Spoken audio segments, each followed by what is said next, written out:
Assalamualaikum warahmatullahi wabarakatuh. Jumpa lagi teman di channel Dersik Kisah. Apa kabar kalian hari ini? Semoga diberi kesehatan oleh Tuhan Yang Maha Esa sehingga terhindar dari wabah yang sedang melanda dunia saat ini. Pada video ini, admin akan membawakan cerita horor bertajuk Tumbal Pesugihan yang ditulis oleh Bri Story. Sebelum admin lanjutkan, admin mohon maaf bila nanti dalam video ini terdapat noise kecil dari kendaraan, suara burung atau apalah, karena memang rumah admin berada di tengah perkampungan. Semoga tidak mengurangi kenikmatan teman-teman dalam menyimak video ini. Terima kasih. Aku Refti, umurku 27 tahun. Aku akan bercerita tentang peristiwa seram yang aku alami 7 tahun yang lalu. Ketika itu umurku masih 20 tahun. Waktu itu tahun 2013. Ketika itu aku tinggal di Malang di rumah Tante Mai. Tante Mai adalah adik bapakku yang nomor 4 dari 7 bersaudara. Beliau tinggal di Malang karena memang bersama suaminya punya usaha di kota apel itu. Suami Tante Mai, Om Roy, lebih sering keluar kota dalam rangka mengurus bisnis yang digelutinya. Jadi praktis hanya ada aku, Tante Mai, Rifka, anak laki-laki Tante Mai, dan 3 asisten rumah tangga yang membantu mengurus rumah dan segala keperluannya. Ya, hanya kami berenam yang tinggal di rumah besar dan mewah ini. Rumah besar dan mewah? Benar, Tante Mai dan keluarga menempati rumah yang menurutku sangat besar dan mewah. Rumah 2 lantai memiliki 8 kamar besar, perabotan mahal mengisi setiap sudut ruangan. Rumah ini juga berdiri di atas tanah yang sangat luas, nyaris 1 hektar. Karena itulah halaman dan pekarangan yang dimilikinya jadi sangat luas. Kolam renang besar mengisi halaman belakang. Panas matahari gak gampang menembus sampai ke permukaan air, karena beberapa pohon besar dan rindang berdiri di sekelilingnya. Jadi aku hanya seorang putri dari pemilik warung kelontong di Jogja, jadi seperti tinggal di istana raja. Lalu, kenapa aku bisa tinggal di rumah itu? Kenapa bisa tinggal di rumah keluarga Tante Mai? Begini ceritanya. Setelah lulus SMA di Jogja, aku sempat menganggur selama hampir 1 tahun. Kenapa nggak kuliah? Bapak belum cukup uang untuk membiayainya. Aku bisa mengerti hal itu. Ya sudah, tinggal di Malang saja. Biar tante sama om yang membiayai kuliahmu. Hitung-hitung sambil nemenin tante di rumah, supaya jadi agak ramai kan kalau ada kamu. Begitu ucap Tante Mai ketika datang berkunjung dan mengetahui kalau aku menganggur setelah lulus sekolah. Aku sungguh senang mendengarnya. Kebaikan Tante Mai bisa jadi merupakan jalan keluar dari keinginanku untuk kuliah. Ya sudah, singkat kata bapak dan ibu setuju untuk aku berangkat ke Malang dan tinggal di rumah Tante Mai. Hingga akhirnya sekitar tahun 2013 aku memulai hidup di kota Malang, kota besar yang sama sekali belum pernah aku kunjungi sebelumnya. Aku akan bercerita sedikit tentang keluarga Tante Mai. Yang aku ingat, Tante Mai dan Om Roy menikah pada pertengahan tahun 90-an. Sebelumnya mereka adalah teman sekolah. Pernikahan mereka dikaruniai 2 orang anak, Mala dan Rifka. Mala adalah anak pertama perempuan. Lalu kenapa di awal cerita tadi aku hanya menyebutkan Rifka? Mala kemana? Mala sudah meninggal tahun 2008. Meninggal tragis karena kecelakaan motor. Jadi anak mereka hanya tinggal Rifka seorang. Nah, Tante Mai dan Om Roy ini aku tahu ceritanya dari bapak dan ibuku. Sebelum Mala meninggal, hidup mereka pas-pasan. Tinggal di Malang berpindah-pindah rumah kontrakan karena belum memiliki rumah sendiri. Seringkali aku mendengar kalau mereka meminjam atau meminta uang dari kakak-kakaknya untuk sekedar menyambung hidup. Begitulah hidup mereka sangat pas-pasan. Bapakku juga beberapa kali menyarankan agar mereka tinggal dan memulai hidup lagi di Jogja daripada sengsara di Malang. Tetapi mereka nggak mau, tetap bersikukuh ingin hidup di Malang. Sampai akhirnya kabar duka datang. Mereka mengabarkan kalau Mala meninggal kecelakaan. Keluarga besar kami sangat sedih dan kehilangan. Mala anak yang pintar dan menyenangkan, akrab dengan keluarga. Kami saat itu cukup terguncang. Tetapi sepeninggalan Mala, aku dengar kalau Tante Mai dan Om Roy hidupnya secara perlahan mulai membaik. Kata bapak, usaha yang mereka rintis mulai banyak membuahkan hasil. Pelan-pelan mereka bisa melunasi hutang-hutang dari keluarga maupun orang lain yang sebelumnya selalu meminta atau meminjam uang. Mereka mulai bisa memberi dan membantu keluarga yang lain. Sampai akhirnya pada tahun 2010, mereka akhirnya mampu membeli rumah sendiri. Waktu itu rumahnya bukanlah rumah mewah yang aku ceritakan di awal tadi. Masih rumah nggak terlalu besar, tapi kata bapak sudah termasuk rumah mahal. Syukurlah kami sekeluarga besar ikut senang dengan keberhasilan Tante Mai dan Om Roy dalam hal ekonomi keluarga. Bapakku anak pertama dari 7 bersaudara. Mereka semua lahir dan besar di Jogja, termasuk Tante Mai. Pada tahun 2011, adik bapak yang paling bungsu, Om Seno, terkena PHK di perusahaan tempat ia bekerja. Sejak itu, dia menganggur. Ya sudah, Seno ikut aku ke Malang saja. Bantu usaha kami, bantu pekerjaan Mas Roy daripada nganggur di Jogja. Begitulah kata Tante Mai setelah mengetahui kalau Om Seno sudah nggak bekerja lagi. Begitulah akhirnya Om Seno berangkat dan tinggal di Malang, membantu usaha yang dijalani Om Roy. Aku yang cukup dekat dengan Om Roy sedikit merasa kehilangan ketika dia akhirnya pindah kota. Umur yang gak terpaut jauh dari kami layaknya teman dan sahabat. Beliau adalah tempat aku bercerita.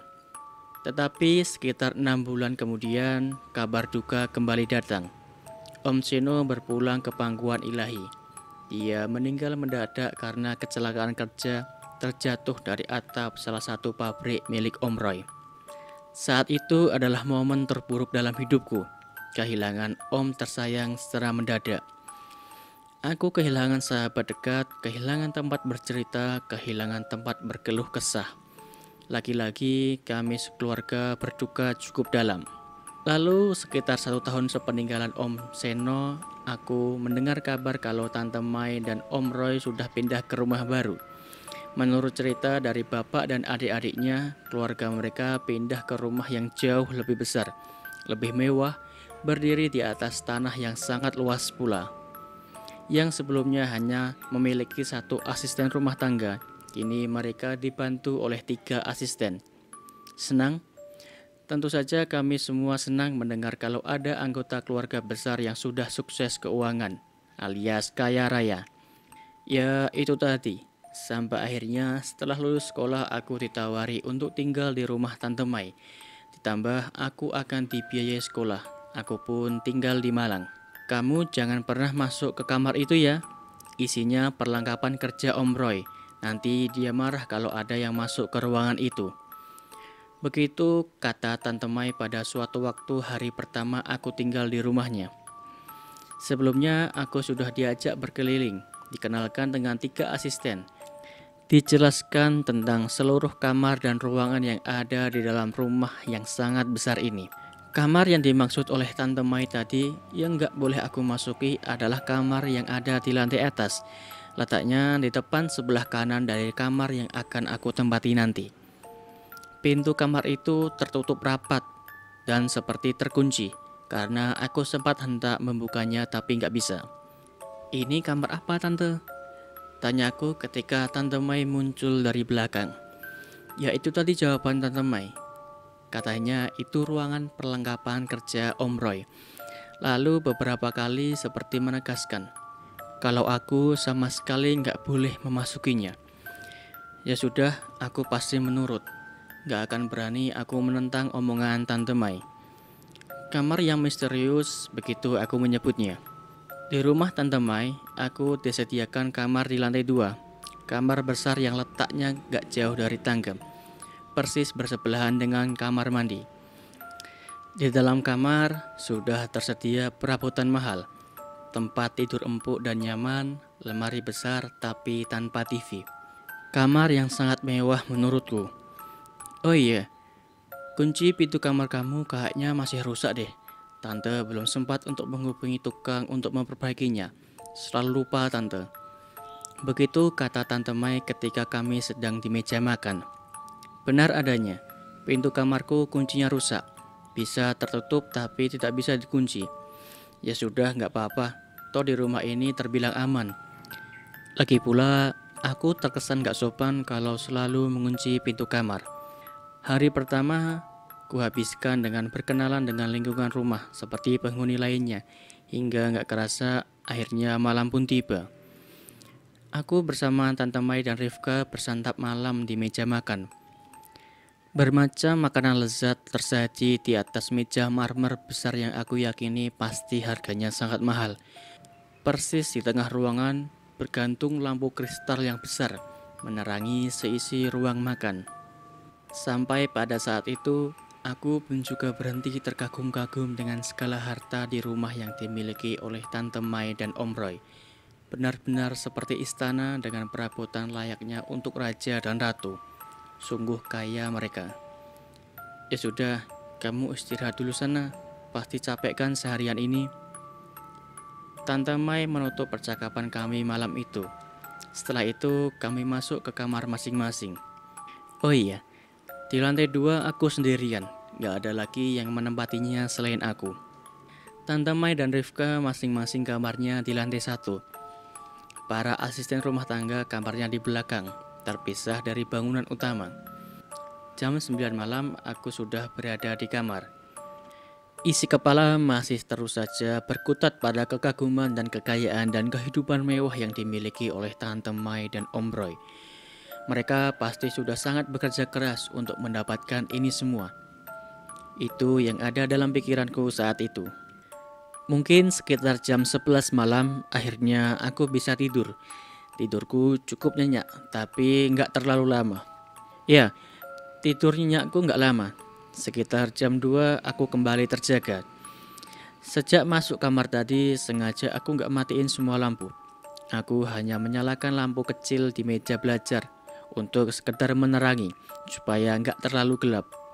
Sepertinya aku terbangun karena semilir angin dingin yang mengelus tubuh. Anginnya berhembus masuk melalui pintu kamar yang dalam keadaan terbuka. Pintu kamar terbuka? Ya, aku juga heran kok pintu kamar bisa terbuka. Walaupun nggak terbuka penuh, hanya setengah saja. Padahal aku sangat yakin kalau sebelum tidur tadi pintu sudah dalam keadaan tertutup. Mungkin karena tertiup angin, jadinya terbuka. Begitulah pikirku. Karena pintu terbuka, itulah aku jadi bisa melihat keluar. Celahnya cukup bagiku untuk memperhatikan gelapnya suasana luar kamar. Sangat gelap. Ruang tengah lantai 2 sangat gelap. Gak ada lampu menyala, barang satu pun juga. Beberapa saat lamanya aku terdiam memperhatikan gelap di luar. Belum 100% sadar setelah terjaga. Aku juga masih berusaha mengumpulkan niat dan tenaga untuk bangun dari tidur lalu menutup pintu. Seiring bergulirnya waktu dan mulai terbiasa mata melihat dalam remang, aku merasa kalau ada yang mengganggu pandanganku. Walau nggak begitu jelas, tapi sepertinya aku melihat ada sosok di ruang tengah. Sosok itu berdiri diam memperhatikan aku yang masih terbaring di tempat tidur. Masih berbentuk siluet hitam, tapi aku jelas melihatnya. Siapa itu? Beberapa detik aku terus memperhatikan. Sampai kemudian timbul niat mendekati pintu untuk memastikan. Bangun dari tempat tidur, lalu aku berjalan ke pintu. Tetapi setelah sampai, tiba-tiba bayangan hitam itu nggak ada lagi. Sudah nggak ada tempatnya lagi. Kemana kira-kira perginya? Mungkin aku salah lihat. Begitu pikirku, lalu menutup pintu rapat-rapat. Aku kemudian kembali tidur. Hari berikutnya, aku jalani dengan kegiatan yang sedikit banyak menjadi kesibukan baru. Entah itu membantu pekerjaan rumah, antar jemput Rifka sekolah, membantu usaha Tante Mai, apa saja aku lakukan untuk mengisi kekosongan.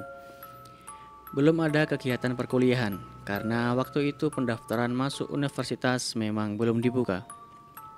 Seiring berjalannya waktu, aku juga lebih akrab dengan penghuni rumah, termasuk dengan para asisten rumah tangga. Mbak, emang kamar atas depan kamarku itu isinya apa sih? Gak ada orang yang boleh masuk. Tanyaku kepada Mbak Ning pada suatu ketika. Mbak Ning adalah salah satu ART di rumah itu. Oh, kamar itu ya Mbak. Saya juga nggak tahu pastinya. Awang saya juga nggak pernah boleh masuk walaupun hanya untuk membersihkan. Pintunya kan selalu terkunci. Begitu jawab Mbak Ning. Aneh, tapi ya sudahlah. Aku nggak bertanya lebih jauh. Mungkin karena isi kamar itu sangat pribadi bagi Tante Mai dan suaminya. Jujur, selama tinggal di kamar atas, beberapa kali aku mendengar suara-suara aneh. Contohnya, beberapa kali terdengar langkah kaki naik turun tangga. Pernah juga ada suara pintu terbuka, entah itu pintu yang mana. Yang cukup membuatku merinding adalah beberapa kali aku melihat ada bayangan hitam tinggi besar melintas lewat depan pintu kamarku. Pintu kamar yang tengah malam dalam keadaan terbuka, padahal aku yakin sudah menutupnya sebelum tidur. Mungkin rumah ini terlalu besar bagi penghuni yang hanya segelintir saja, jadinya cukup menyeramkan begitu pikirku. Tapi seiring berjalannya waktu, aku berusaha untuk melupakan dan mengabaikan setiap keanehan yang kurasa. Coba untuk sibuk dengan kegiatanku saja. Tetapi ketika sudah hampir 3 bulan tinggal di rumah Tante Mai, walaupun gak begitu jelas, pada akhirnya aku bisa melihat isi kamar misterius itu. Kok bisa? Begini ceritanya. Seperti biasa, sekitar jam 9 malam aku sudah berada di dalam kamar. Hiburan satu-satunya adalah ponsel kesayangan sambil menunggu kantuk datang. Dapat dipastikan lampu luar kamar sudah dalam keadaan mati semua. Hanya kamarku saja yang masih terang. Di tengah asiknya berponsel ria, selepas jam 10 aku mendengar sesuatu. Ada suara yang sumbernya dari luar. Aku mendengar derit suara pintu terbuka perlahan. Saat itu aku belum tahu pintu manakah itu, karena ada 4 kamar di lantai atas. Mungkin terbuka tertiup angin. Begitu pikirku dalam hati. Tapi tiba-tiba terdengar suara lagi. Kali ini seperti suara pintu tertutup. Siapa yang keluar masuk salah satu kamar? Entahlah. Setelah itu aku memutuskan untuk mematikan lampu besar dan membiarkan lampu kecil tetap menyala seperti biasanya. Ketika hendak merebahkan tubuh di tempat tidur, lagi-lagi terdengar suara pintu yang terbuka secara perlahan. Saat itulah timbul rasa penasaran. Aku berniat melihat keluar untuk mengetahui pintu kamar manakah yang terbuka. Setelah sudah membuka pintu dan melongok keluar, benar dugaanku. Luar kamar sungguh gelap gulita. Hanya sedikit garisan cahaya dari luar rumah masuk melalui sela-sela jendela yang jadi penerangan. Untuk membantu penglihatan, aku menggunakan lampu dari ponsel yang ada di tanganku sejak tadi. Cahaya terang ponsel menyapu setiap sudut ruangan lantai 2 yang luas ini. Aku jadi bisa melihat cukup jelas. Hening dan kosong tentunya. Itulah pemandangan yang ada di hadapanku. Sampai akhirnya pandanganku terhenti di salah satu kamar yang pintunya dalam keadaan terbuka. Iya, ternyata kamar yang pintunya terbuka adalah kamar misterius itu. Takut dan penasaran, dua rasa berkecamuk di dalam kepala. Tapi penasaran mengalahkan segalanya. Akhirnya aku memutuskan untuk mendatangi kamar itu. Langkahku pelan mendekat. Tapi walaupun semakin dekat, tetap saja hanya melihat hitam pekat. Sama sekali belum terlihat isi kamar.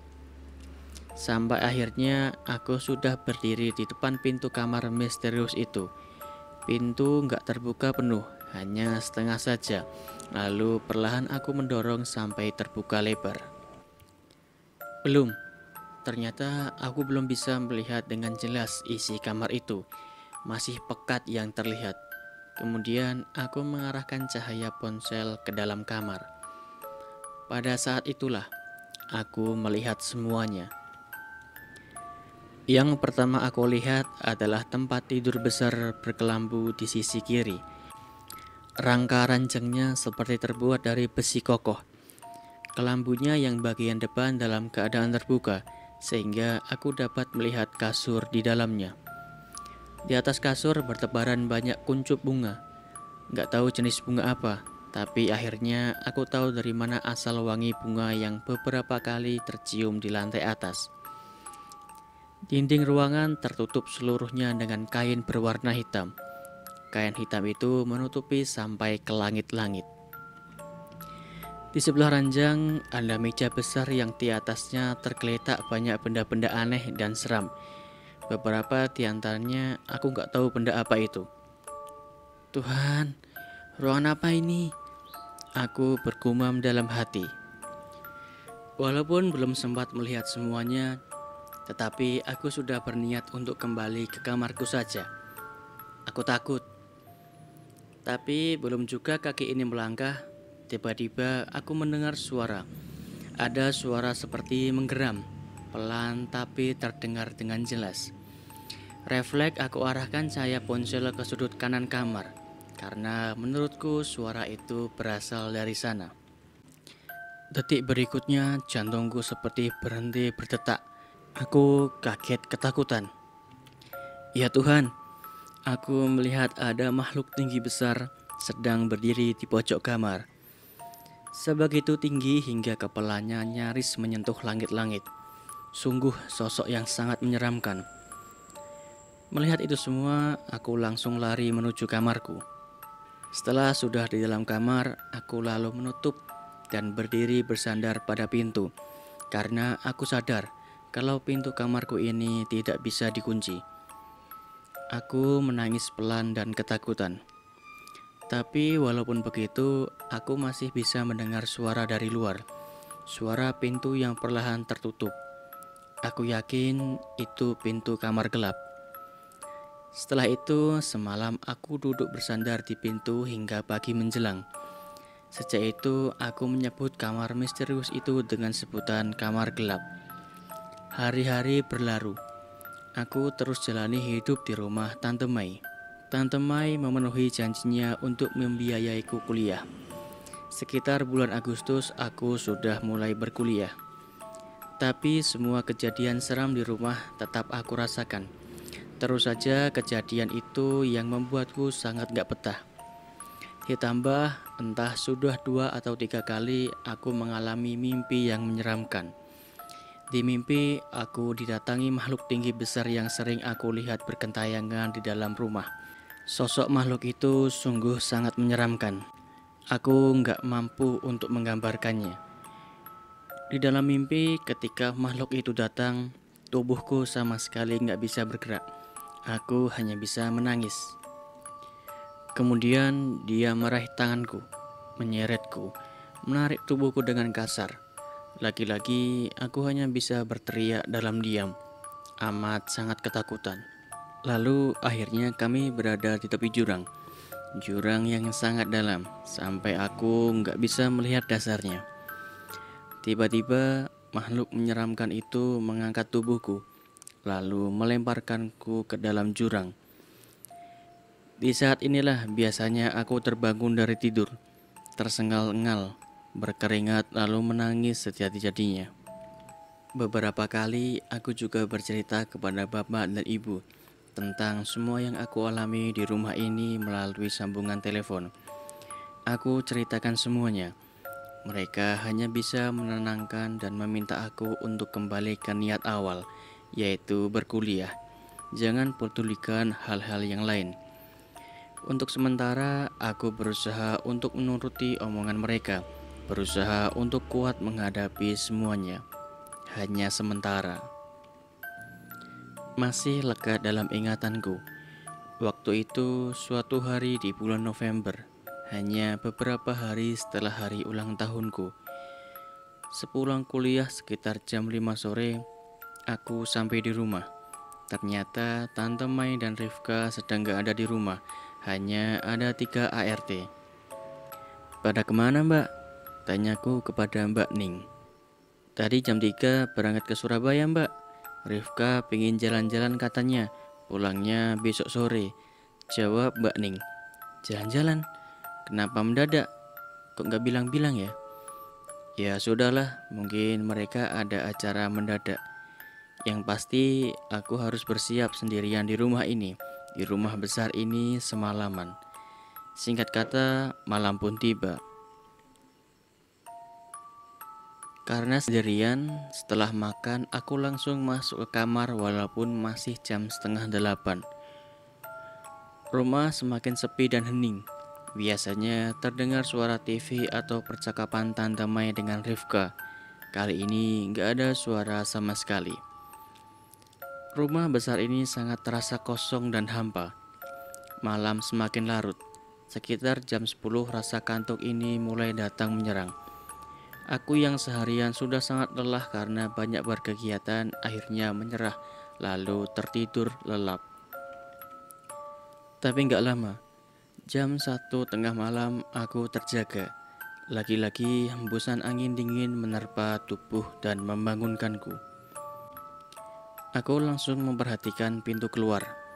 Benar dugaanku, pintu dalam keadaan terbuka. Lagi-lagi seperti itu. Setelah sekian banyak peristiwa yang aku alami di rumah ini, aku jadi gak berpikir panjang untuk langsung bangkit dari tidur, berniat untuk menutup pintu itu. Aku gak mau buang waktu, gak mau menunggu sampai ada sesuatu yang seram terjadi lagi. Tapi ketika aku sudah berada di dekat pintu dan hendak menutupnya, duk duk duk duk, tiba-tiba aku mendengar suara seperti itu. Tarkaanku itu adalah suara pijakan kaki menyentuh ubin lantai, suara kaki yang sedang melangkah berjalan. Aku terus berdiam diri menajamkan pendengaranku, mencoba menebak dari mana suara itu berasal. Dari lantai bawah, aku yakin kalau suara itu berasal dari bawah. Entah apa yang ada dalam pikiranku, aku berjalan pelan menuju teras dalam lantai 2. Dari situ aku dapat melihat situasi di lantai 1. Duk duk duk. Suara itu masih saja terdengar, sementara aku masih berdiri di pinggir pagar, memperhatikan keadaan di bawah. Awalnya aku belum melihat apa-apa karena rumah dalam keadaan gelap gulita. Hanya sedikit cahaya yang masuk dari luar. Tapi setelah mata sudah terbiasa melihat dalam gelap, akhirnya aku melihat sesuatu. Aku melihat si empunya suara langkah itu. Sosok makhluk tinggi besar menyeramkan. Dia berjalan menyusuri lantai 1, melangkah pelan menuju tangga. Tangga besar menuju lantai atas, tempat di mana aku sedang berada. Seketika itu juga tubuhku merinding. Aku ketakutan.